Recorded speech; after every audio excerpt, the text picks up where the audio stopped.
Hello students. Now we start our new chapter.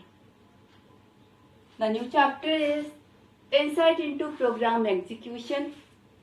Program Execution. In your book, this is the chapter number 4.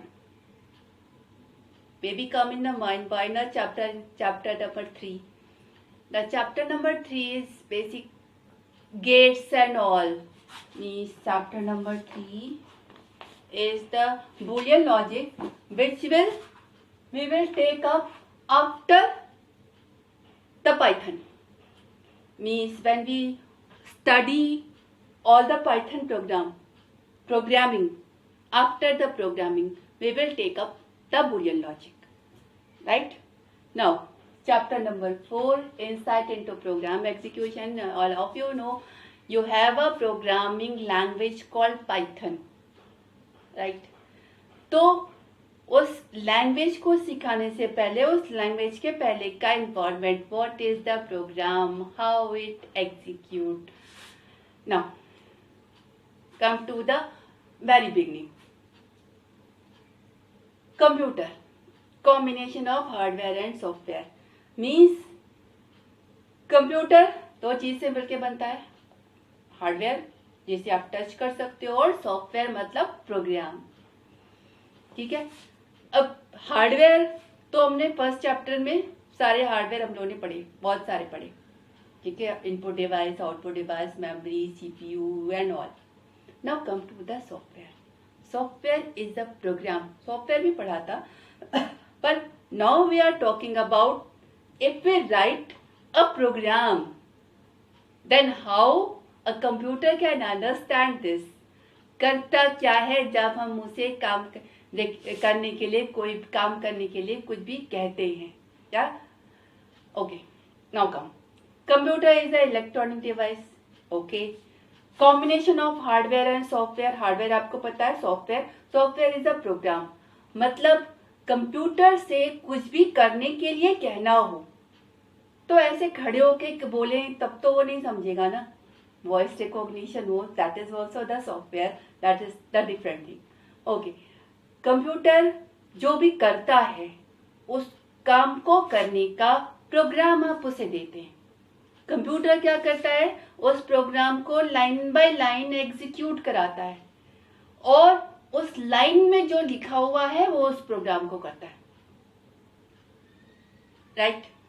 मतलब computer से कोई भी काम कराना हो तो आप उसे प्रोग्राम के फॉर्मेट में लिख कर देते हैं.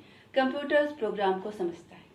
नाउ कंप्यूटर इलेक्ट्रॉनिक डिवाइस, वो सिर्फ एक लैंग्वेज समझता है, 0 और 1.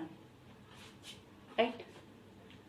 अब अगर उसे कोई प्रोग्राम आप इस लैंग्वेज में लिख कर दीजिए, electron means power on, power of, 0 means power of, 1 means power on.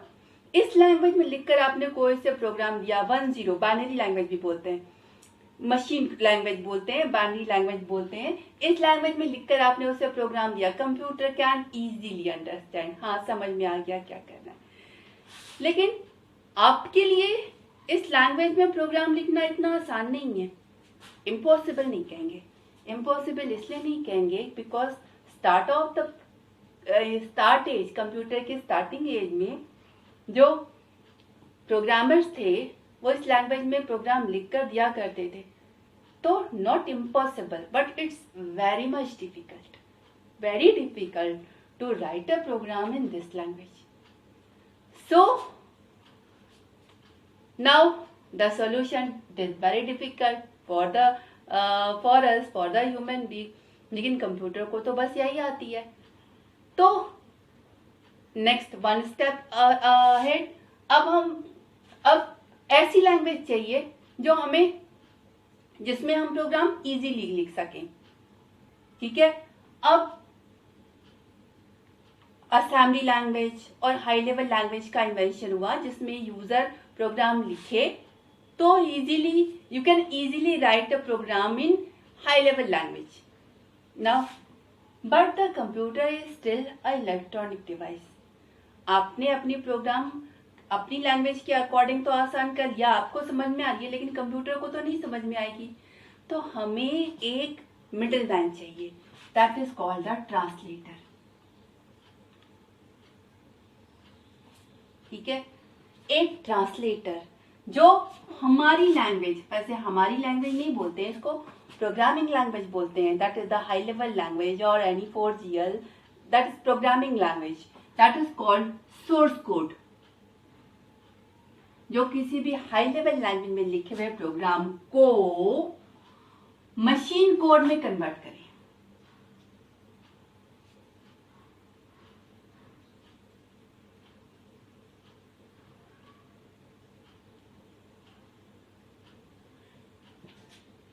Now you need a translator which take source code program and convert it to the machine code, और ये machine code ही execute होता है, क्योंकि ये machine code आपका binary format में होता है, मीन्स 10 फॉर्मेट में, और computer can easily understand this format, so computer can easily execute this code. तो एक मीडिएटर, एक ट्रांसलेटर जो सोर्स कोड यानी आपकी लैंग्वेज में लिखे गए प्रोग्राम को लेता है, मशीन कोड में कन्वर्ट करता है ताकि कंप्यूटर उसे रन करा सके। अब कितने ट्रांसलेटर होते हैं और ये जो कन्वर्जन है ये होता कैसे है? ठीक है, नाउ अगर हम हाई लेवल लैंग्वेज की बात करें, there are 2 types of translator. First one is the compiler and second one is the interpreter. हम दोनों लेंगे। पहले general intro. Both are the translator. Compiler और इंटरप्रेटर दोनों ही ट्रांसलेटर हैं जो हाई लेवल लैंग्वेज में लिखे हुए सोर्स कोड को मशीन लैंग्वेज में कन्वर्ट करते हैं। ठीक है, दोनों में अंतर, there is a similarity, difference. Compiler पूरे सोर्स कोड को एक बार में लेता है और मशीन कोड यानी मशीन कोड में कन्वर्ट करता है और क्रिएट करता है एक एग्जीक्यूटेबल फाइल, और आप उस एग्जीक्यूटेबल फाइल को रन कराते हैं। इंटरप्रेटर मान लीजिए 10 लाइन का प्रोग्राम है, तो लाइन बाय लाइन, ये जो कन्वर्जन वाला काम है, पूरे प्रोग्राम को एक साथ कन्वर्ट नहीं करता, इस काम को वो लाइन बाय लाइन करता है। मीन्स फर्स्ट लाइन ली, कन्वर्ट की, रन कराई, सेकेंड लाइन ली, कन्वर्ट की, रन कराई, थर्ड लाइन ली, कन्वर्ट की, रन कराई। Here interpreter does not create any .exe file, interpreter कोई exe फाइल क्रिएट नहीं करता। कंपाइलर कन्वर्ट करता है, exe फाइल क्रिएट करता है, आप उस exe को रन कराते हैं। इंटरप्रेटर एक एक लाइन को कन्वर्ट करता है, आप उस एक एक लाइन को रन कराते हैं, कोई exe क्रिएट नहीं होती। अब आते हैं जो कंपाइलर है सोर्स कोड को मशीन कोड में कन्वर्ट करता है, तो कन्वर्ट कैसे करता है, मतलब what step are involve in converting this source code to machine code.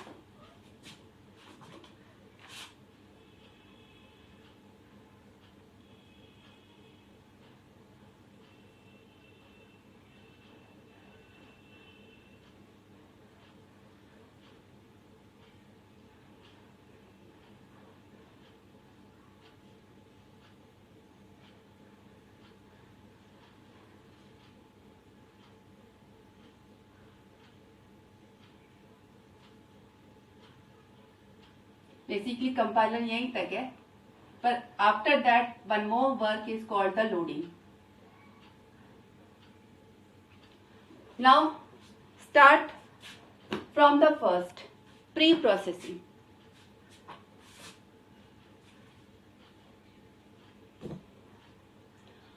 अब यू हैव अ प्रोग्राम,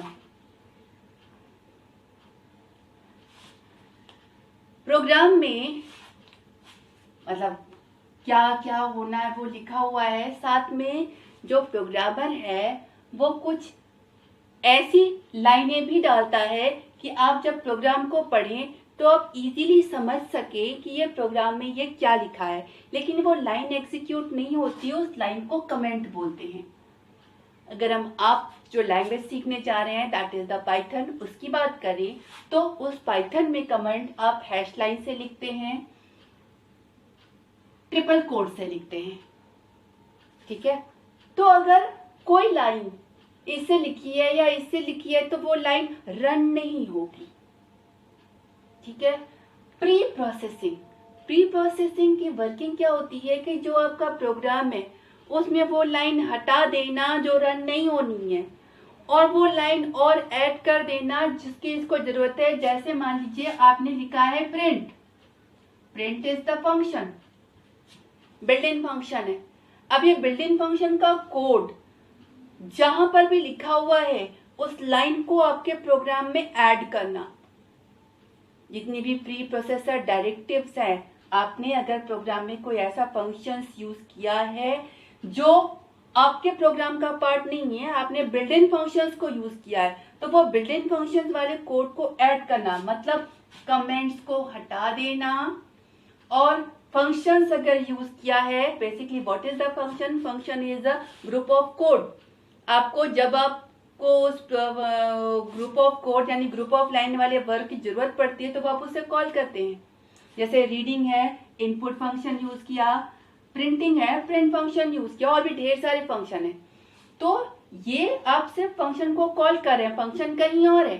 तो अगर आपके प्रोग्राम में आपने फंक्शन को कॉल किया है तो वो लाइनें जो इस कॉलिंग पे रन होनी है वो भी आपके प्रोग्राम का पार्ट हुई, यानी उन लाइनों को भी आपके प्रोग्राम में डालना पड़ेगा, तभी आपका प्रोग्राम पूरा बनेगा। प्री प्रोसेसिंग मीन्स आपके प्रोग्राम से एक्स्ट्रा को हटाना और जरूरी वाली चीजों को ऐड करना, ये प्री प्रोसेसिंग कहलाती है।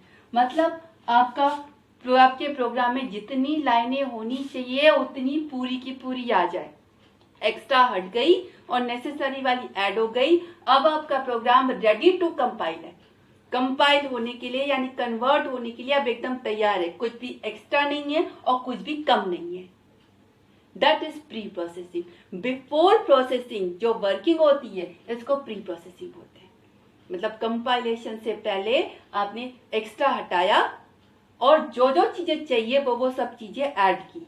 अब आपका प्रोग्राम एकदम तैयार है कंपाइल होने के लिए। इसके बाद कंपाइलेशन में दो फेज होते हैं, एक होता है एनालिसिस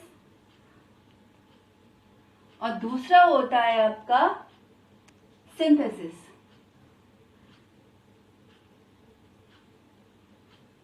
ये फ्रंट एंड प्रोसेस है और एक बैक एंड प्रोसेस है।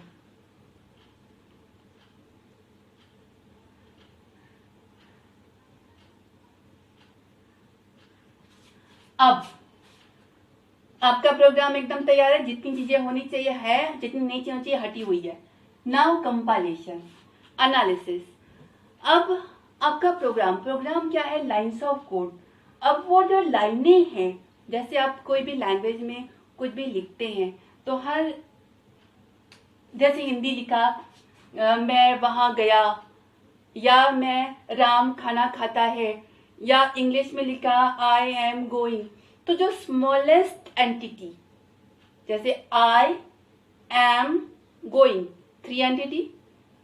सेम विद दिस, आप कंप्यूटर की लैंग्वेज में लिख रहे हैं तो वहां पे भी तो स्मॉलेस्ट एंटिटी होगी। इसको टोकन बोलते हैं। इस टोकन में आपका कीवर्ड हो सकता है, ऑपरेटर हो सकता है, कांस्टेंट हो सकते हैं। हम लोग जब पाइथन पढ़ेंगे तो हम लोग एक एक चीज डिटेल में पढ़ेंगे क्या होती है। यहाँ जस्ट जनरल, ठीक है। जैसे कोई भी लैंग्वेज में आप कुछ लिखते हैं, पहला कीवर्ड वो शब्द जिसकी मीनिंग फिक्स है। जैसे मैं वहां गया, तो मैं आप चेंज कर सकते हैं, राम गया, गया फिक्स वन, गया मतलब जाना। सेम इसी तरह कंप्यूटर की लैंग्वेज में कुछ टर्म फिक्स होते हैं, जैसे इफ, इफ मतलब कंडीशन चेकिंग आप कर रहे हैं, व्हाइल मतलब आप लूप चला रहे हैं, तो वो आप क्या कर रहे हो, कंपाइलेशन टोकेन्स ढूंढ रहे हैं, मतलब वो स्मॉलेस्ट एंटिटी जिसे और स्मॉल नहीं कर सकते। अब उस स्मॉल में कीवर्ड हो सकता है जिनकी मीनिंग फिक्स हो, operator, plus minus multiply divide ये सब हो सकता है, constant, a number, a string जिनकी वैल्यू फिक्स है वो हो सकता है, वेरिएबल हो सकता है। सबसे पहले क्या करता है, आपका एनालिसिस वाले फेज में आपके पूरे प्रोग्राम को छोटे छोटे पीस में डिवाइड किया, वो स्मॉलेस्ट पीस को टोकन बोलते हैं, और हर पीस में इसमें से कुछ भी हो सकता है। ठीक है, अब इस पीस को मिलाकर इस तरीके से अरेंज किया कि that is called the symbol table. सारे टोकन को मिलाकर एक सिंबल टेबल बनाई। अब देखिए ये किस लिए, जैसे मान लीजिए आपने लिखा रीडिंग, मान लिया आपने रीड कर रहे हैं, इनपुट लिया समथिंग और इस तरह इक्वल टू के कोई असाइन नहीं किया, तो रीड किया और कहीं डाला नहीं, तो ये गलत हो जाएगा। सिंबल टेबल इसलिए कि जितने भी सिंबल्स आपको मिले हैं वो सिंबल पर्टिकुलर लैंग्वेज के अकॉर्डिंग सही है या नहीं है। पहला हो सकता है आप कोई ऐसा वर्ड लिखे जो इसमें से किसी को भी बिलोंग नहीं कर रहा हो, तो आपका प्रोग्राम गलत हुआ।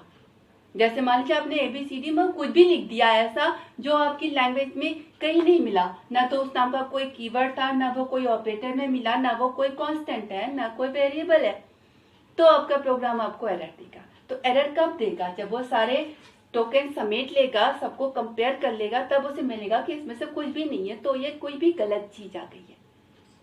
ठीक है, तो सारे टोकन वो इकट्ठा करता है और सिंबल टेबल क्रिएट करता है कि जो मिला है वो इसमें से आ रहा है और जिस अकॉर्डिंग होना चाहिए उसी के अकॉर्डिंग है, और कहीं कुछ मिसिंग तो नहीं है। अगर इसमें से कुछ भी ऐसा हुआ वो आपको एक एरर जनरेट करके दे देगा, there is something missing, this thing is not found, this is the difference, तो आपका जो कंपाइलेशन है वहीं पर रुक जाएगा। ठीक है, second is the synthesis. Synthesis में क्या होता है कि अगर आपने कोई भी ये आपकी सिंटेक्स ट्री क्रिएट करता है,